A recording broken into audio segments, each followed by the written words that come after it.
Mir can hardly walk down the road in Silicon Valley without being stopped because he's an absolute legend in the digital health and medical device space. Originally from India, based in the US, Mir has built almost 20 companies in the medtech space throughout his career and exited over 15 of them. Nolan talked about wanting to live in the future. I get excited about science fiction and futurology as well. But this guy is actually working on getting us there. The advances that they're making in terms of digital health and medtech out of Silicon Valley is mind-blowing. And with their digital and health-focused incubator, Incube, they're spinning out multiple technologies that are absolutely changing the space and changing how we think about our health and live our lives. Mir's most recent spin out of Incube is called Rani Therapeutics, and it's going to help us move into the future. And here, Mir is going to talk about the future of medicine. With my pleasure, please give him a warm welcome, Mir Inram, to the stage, please. Thank you. Thank you. Thanks for being here. Good morning, everybody. Can you all hear me? So, I'm going to talk about the future of medicine. And what I decided to do was, I don't know how this works, give you a little overview of the global healthcare problems that we face, and talk about some of the disruptive innovations that are really changing the landscape for healthcare. I'm going to give you two examples of such disruptive innovations, as one for treatment of obesity and the other one oral delivery of biologic drugs. So world population is about 7 billion now and growing, and more than 2.5 billion people have one or more chronic disease. For instance, in Europe and US, here are just a few select chronic diseases that are quite remarkable. Almost 30% of the patients have heart disease of one kind or another. Obesity in the US is about 30% of the population. So it is stunning that how these diseases have really impacted not only the cost of healthcare, but also quality of life for hundreds of millions of people. Life expectancy has been growing, and so we have to develop new strategies and therapies for treating diseases like Alzheimer's, cancer, and so on that really affect a lot of elderly people. One really remarkable thing is life expectancy in Africa is still less than 55 years, and it's a combination of both infectious diseases and chronic diseases that limit the quality of life there. You know, I mentioned obesity. In the US, nearly 100 million people are overweight or obese, and worldwide it's an epidemic. It's 700 million people have obesity, and obesity itself is not a bad thing if it didn't cause other problems. And obesity is really the engine that drives so many of the diseases like hypertension, heart disease, diabetes affects such a huge number of people. More than 400 million people worldwide suffer from diabetes, and a number of cancers are a result of obesity. The other one that we don't talk very often about is neurologic disorders, mental disorders, and that affects almost as 1 in 6 people. in the world, 1 billion people in the world are affected by a variety of mental disorders. And that really takes a toll on quality of life as well as the cost of healthcare. If you look at the top 8, 9, or 10 disorders, I already mentioned some of them. Hyperlipidemia, which is elevated cholesterol, affects almost 3 billion people, almost half the population of the world. And of course, many of these people go on to develop heart disease and stroke. And hypertension is another driver of heart disease and stroke that affects more than 1 billion people. Neurologic disorders, as I mentioned, really is one of the most underserved areas of medicine. These problems are poorly understood and poorly treated. And obesity, as I said, is a huge driver of chronic diseases. COPD, 385 million people. It's really very prevalent in the developing nations, and it's really a result of smoking as well as air pollution. So you find in some of the Asian countries where air quality is very poor, you find very high incidence of COPD. And of course, there are many other chronic diseases that are not listed here. This is just to give you a flavor of the kinds of diseases that healthcare healthcare providers face. So how do we deal with all these things? The only answer here is disruptive innovations. And of course, disruptive innovations that I'm going to talk about are all sort of science and technology based, but a large part of our chronic diseases are caused by environmental factors. As I mentioned, quality of air, water quality affects so many disorders, especially communicable diseases. But let's focus the next few minutes on how disruptive innovations can and are dramatically improving patient outcomes. So here's a listing of a variety of technologies on the left-hand side that are impacting a number of chronic conditions. For instance, healthcare IT, you don't think of that as a technology that will impact chronic diseases, but it does. The electronic healthcare records, once we have millions or hundreds of millions of people, their entire records are available digitally, we can then analyze them to really understand how disease progresses, which therapies are actually effective for which chronic disease. So electronic healthcare records will really provide deep insight into how disease progresses. Digital healthcare is everywhere. You know, you all wear Fitbits and other self-care devices. I think they will continue to have an impact on awareness. Biologics is one of the biggest areas of advancement that you see, where therapeutic antibodies are really changing the way we manage disease. The most, of course, the most well-known biologic is insulin. But the therapeutic antibodies are really changing how we treat rheumatoid arthritis, Crohn's disease, and so on, and as well as cancer. Cancer is the biggest beneficiary of this area.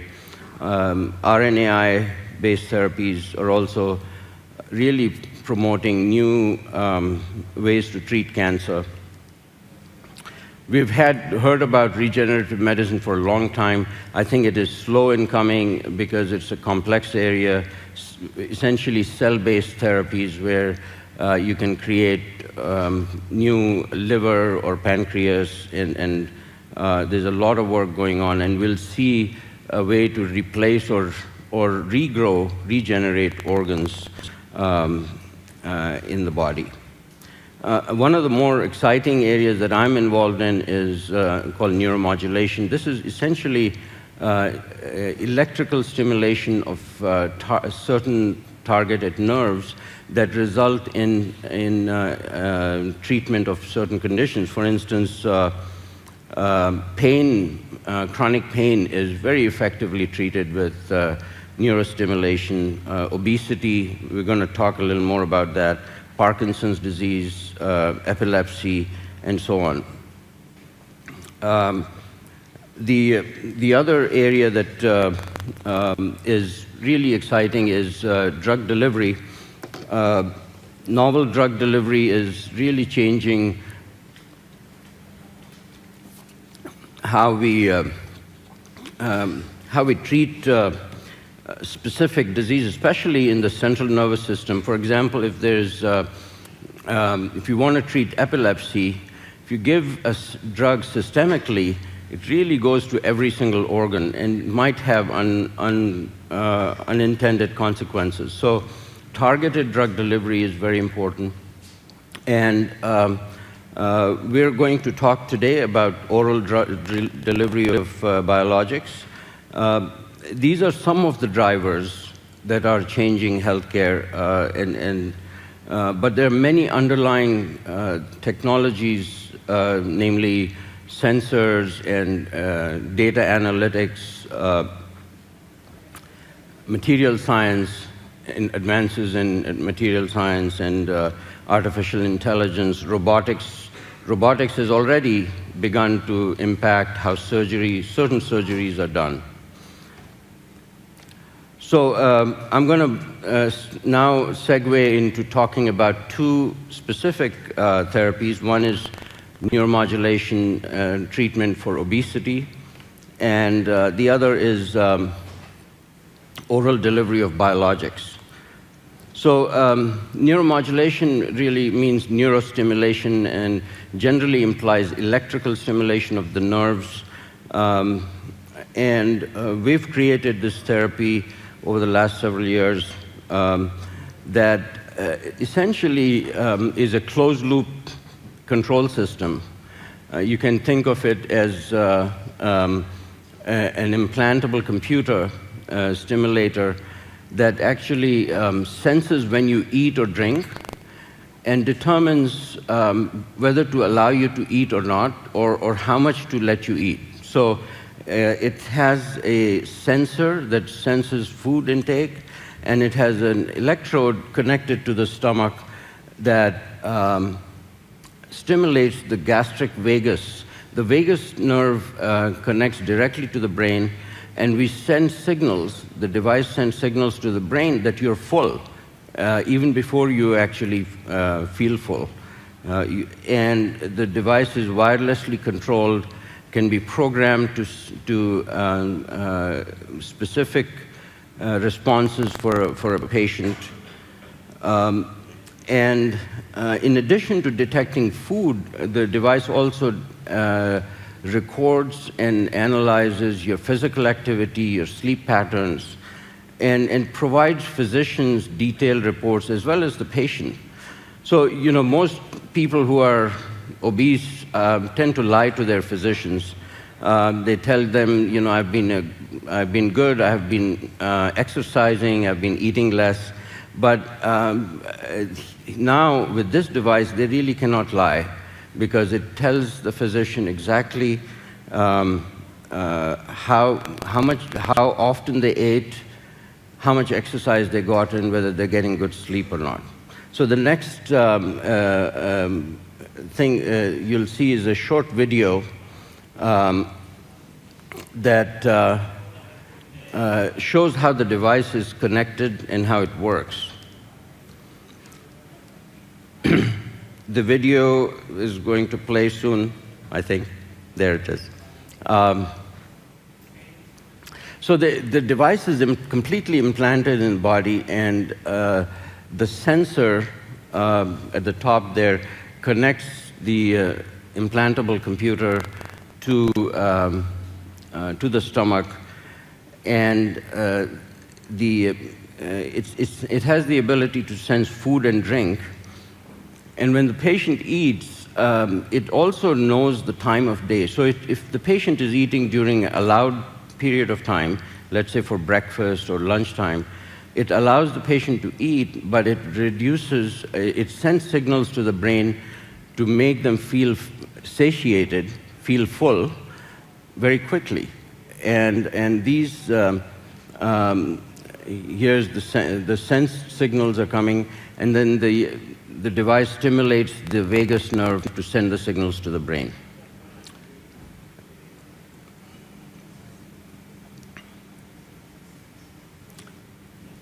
So what this does is it makes the patient feel full, and they end up eating less than half what they normally would eat. If the patient, however, tries to eat at disallowed times, a midnight snack goes to the refrigerator, the device knows it's midnight, and it actually sends a different signal to make them slightly nauseated, and so they stop eating. This is the printout or the display that you get. It records food, eating episodes, and sleeping, how they sleep. The blue lines are where the stimulation was actually applied.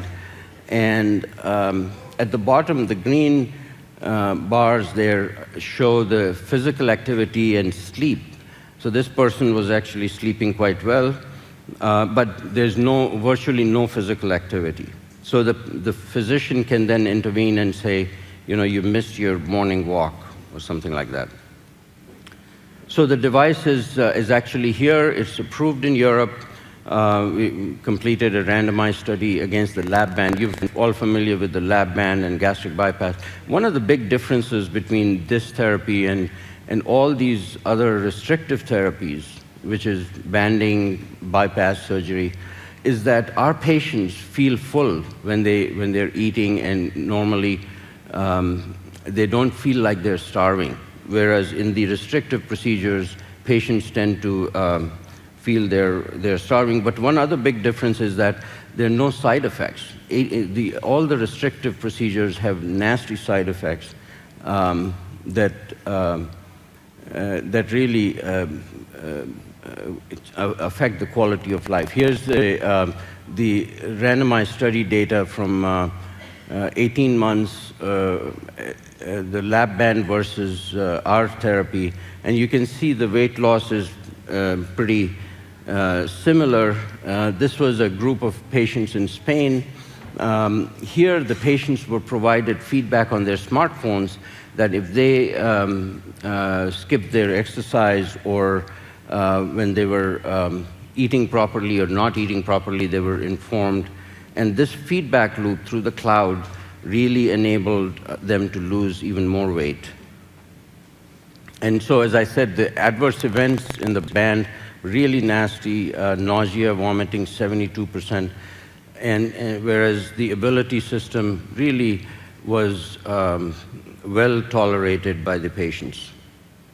So that's an example of how a clever combination of microelectronics, sensors, wireless technologies are really providing behavior modification therapy for controlling obesity. Let me now talk a little bit about oral delivery of biologics. Biologic drugs are all have to be injected, and some of you may be familiar with insulin and Humira and many others.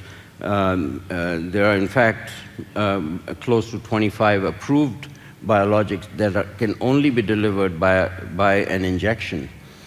And one of the results, there's nothing wrong with injections, but when patients have to inject themselves every day, they often don't comply, and they start skipping, and because they want to avoid the needle. So very few people actually like injecting themselves. So what we have done is we've taken all these drugs and turned them into pills. And so the patient can take a pill just like any other pill, but it's a very special pill. It's a robotic pill that this video that you're going to see and I'll talk through this video let's play the video there. So what you'll see here is the pill being taken by the patient. The pill contains, is coated with a polymer, special polymer, which is impervious to acids. So in the stomach, it doesn't dissolve, but once it gets into the duodenum and the small intestine, the pH rises and the outer shell dissolves. Inside the pill, there is a container with needles, microneedles, and the needles are situated on a balloon, a plastic balloon, and inside the balloon there are two chemicals that, when they mix, they produce carbon dioxide. So the two chemicals are separated by the valve that when it dissolves, you'll see carbon dioxide is produced, and the balloon self-inflates and delivers the needles into the intestinal wall. Now, one of the things about the intestinal wall you should know is that there are no pain receptors, no sharp pain receptors. So it's a pain-free injection in the intestinal wall. The needles, of course, are made out of sugar, and they contain the drug inside them. And because the intestinal wall is so highly vascularized, the drug is absorbed very rapidly. So this was a work we've done over the last 4 years. It's a real clever combination of biomaterials, design, as well as that leverages the biology, the anatomy and physiology of the patient, so that in the stomach we prevent the pill from dissolving, because if it were to open up, nothing would happen. It would just sort of try and push the needle, but unless it's inside the tube, it can't push the needle. And once it's in the GI tract, in the intestines, it is able to deliver the sugar needles directly into the intestinal wall.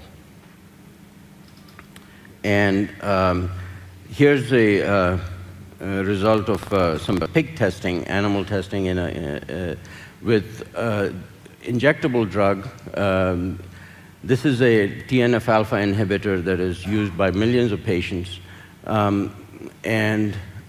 We took 3 groups of pigs. The first 2 groups got injections, subcutaneous injection, and intramuscular injection.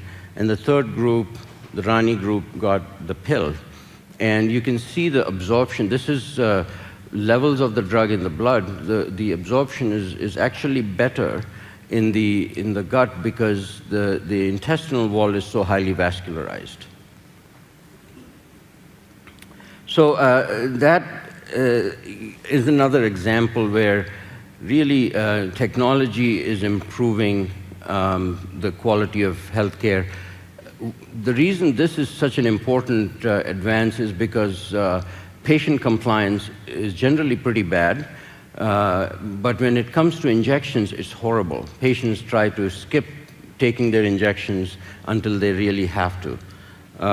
Whereas with pills, the compliance is better. So we think that this will have a profound impact on a broad range of conditions, chronic conditions, by improving compliance and reducing the cost of healthcare.